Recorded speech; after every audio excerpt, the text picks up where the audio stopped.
Panibagong paggawa naman tayo nito mga lodi, no? Backlash yung lalim. Palit tayo ng monoshock. Pagsasayad, yung tatama, kailangan lukutin, no? Dalawa yung kumana sa motor natin para mabilis.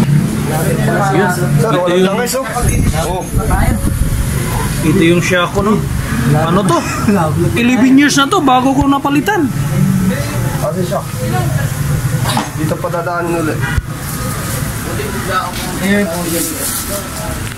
Ito yung saglit pa diya. Ito yung bagong shock natin na ilagay. Motaro. Ang Mandadaro. Ito ba di? Okay na ba di?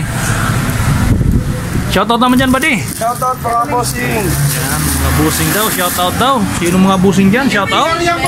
Nabit na nila. Nakadikit sa shock.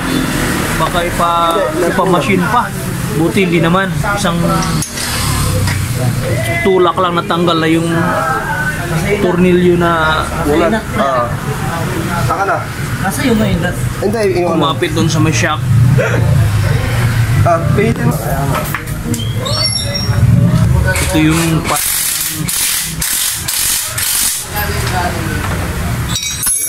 okay.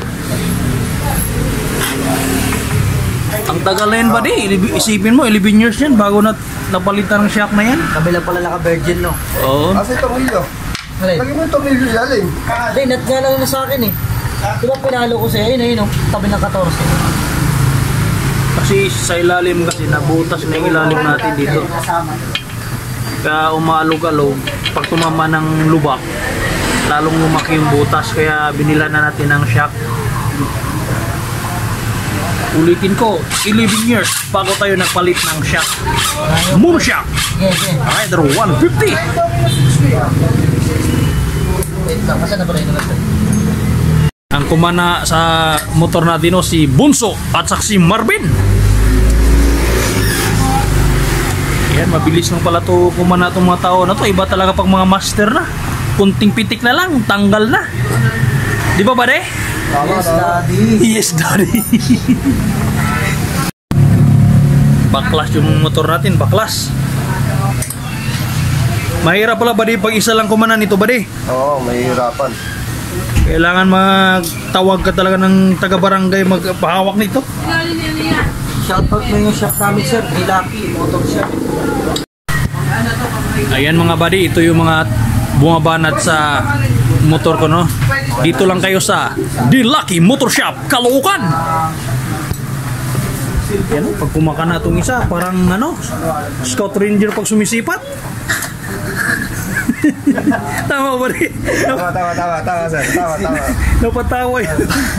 Pagsipat natin. Oh, pag sumisipat, parang sureball na bullseye ng matamaan. Yan ang shock natin sa ilalim, oh. Okay na, nakabit na. Motaro shock. Hindi na tayo kabado nito pag magkarga tayo ng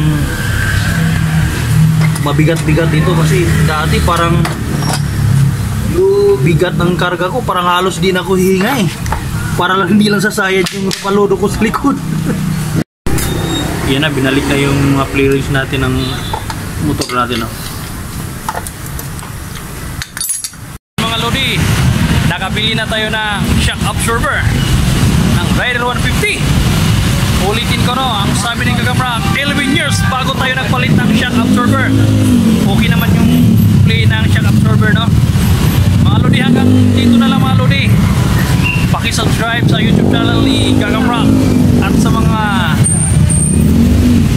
Reels. Maraming salamat sa inyong pagsubaybay.